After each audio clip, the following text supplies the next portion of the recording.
friends, I'm currently at the west area of the 139th Canton Fair, which is our lighting product zone. Let me give you some numbers first to blow your mind. At this Canton Fair, there are 357 lighting companies, bringing a total of 4,823 lighting products.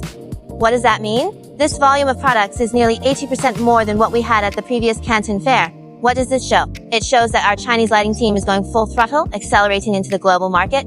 Now, the 4 halls I'm going to show you, 14.3, 14.4, 15.4, and 16.4, are the main battlegrounds for China's lighting manufacturing. These halls cover every lighting scenario you can imagine, from smart homes to outdoor camping, and from plant lighting to industrial explosion proofing. What's the biggest difference between this year's lighting exhibition and previous years? 2 words, intelligence and specialization. In the past, our customers would ask about wattage and lumens, but now buyers like to ask if it can connect to an app, if it has AI energy saving, or if it can be used on offshore drilling platforms. Today, I'll take you through these 4 main lighting halls to look at products, explore industry trends, and find business opportunities for you. Let's go! I've arrived at Hall 16.4, the main exhibition area for lighting brand. Why am I starting here? Because there's a hidden gem in this hall, the CF Award Design Light Exhibition area. This area showcases award-winning products from past Canton Fairs, like Fusion Lighting's Yingru Low-Level Desk Lamp, the sole winner of the 2023 CF Supreme Gold Award. Its design is quite counterintuitive, hiding the light source below eye level and using secondary reflection for illumination.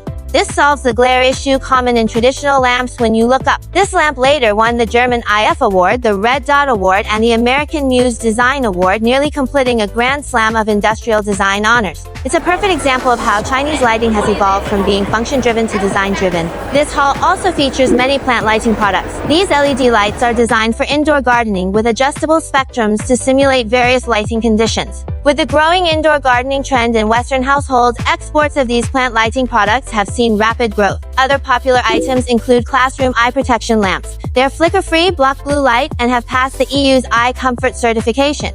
European countries place a high priority on protecting children's eyesight, so there's a massive market for these types of products. In this lighting pavilion, smart lighting is also a very big highlight. I just passed by TCL's Smart Life exhibition area, and what they're showing is a whole house smart lighting solution. From the living room to the bedroom, lights switch automatically with the scene. Guest mode, movie mode, sleep mode, all managed by one single app. Now more and more lighting products are connected to Alexa and Google Home, and Apple's home ecosystem has opened up overseas API interfaces. The key trend here is that overseas buyers no longer ask how much a lamp costs, but rather how much the solution is and how long setup takes. So what does this show? It shows that Chinese lighting companies are upgrading from selling products to selling services and user experience. I also saw Fusion Lighting's booth, where they're highlighting innovative products like capsule and skylights, plus core sectors like smart home and solar outdoor lighting. And Yankan Lighting has brought along 10 products covering downlights, panel lights, and displays of recent engineering project cases. The engineering project case wall is actually our best credential.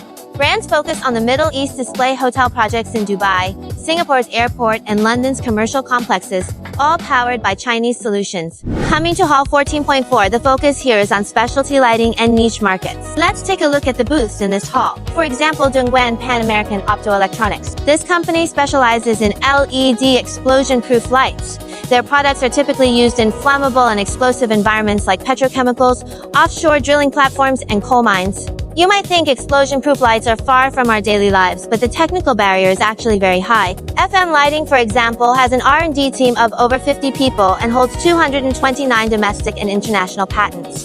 This number is quite legendary in our lighting industry. They've also overcome many technical challenges such as flame-proof structures, heat dissipation sealing, and impact resistance. Their products have also passed authoritative international certifications like UL 844, ATEX, and IECEX. For our LED manufacturing industry, these certifications are like passports to overseas markets. Without them, your product simply can't enter the high-end industrial markets of Europe and America. A colleague once told me that they don't do homogenized OEM work.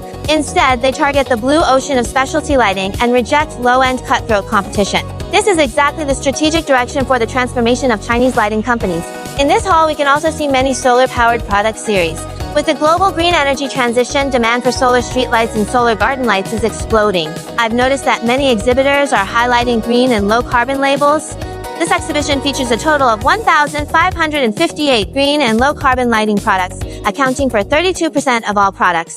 So Chinese lighting companies are no longer just about selling products. They're now focusing on quality and setting industry benchmarks. Each of these overseas engineering projects serves as a powerful testament to our reliability. Besides smart lighting, home lighting is also a major focus of this exhibition. In Hall 15.4, we've seen many booths highlighting mobile and home lighting. Their products are mainly sold in Southeast Asia and Africa, where they're highly popular categories. I'd also like to highlight a growing trend here, the integration of lighting with new energy. Many exhibitors have introduced crossover products like solar charging stations and integrated energy storage lighting systems.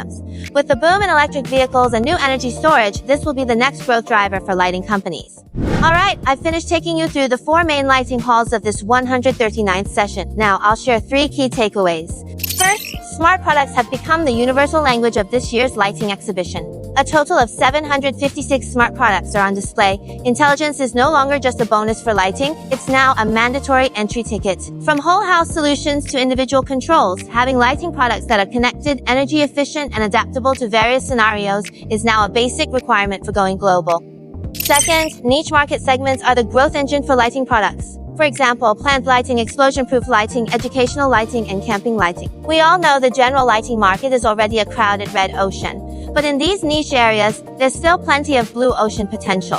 Whoever discovers new scenarios and defines new categories first will seize the initiative in these segments. Third, branding has become the inevitable path for Made in China. We've evolved from traditional OEM to ODM and now to OBM. Made in China is completing a triple jump. Awards like the CF Award, International Design Awards, and overseas engineering projects are all accelerators for our brand building. Well, the advice I can give to our LED foreign trade professionals is, if you're in general lighting, focus on intelligence plus green and low carbon solutions. This will be a strict requirement for the European market by 2026.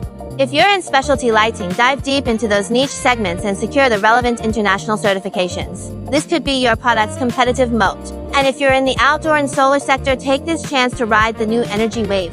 There's massive market potential in Europe, America, and the Middle East. Finally, China's lighting industry now accounts for over half of global production, with Guangdong province alone making up 54% of the national total. We're no longer just catching up. We can now be the frontrunners in the world of light. The key is how Chinese manufacturers can learn to turn their production capacity into brand strength by 2026. If you found this exhibition tour helpful, please like, save, and share this video. In the next episode, we'll visit another incredibly popular hall, the motorcycle exhibition. You won't believe how popular Zhang Shui's motorcycle is.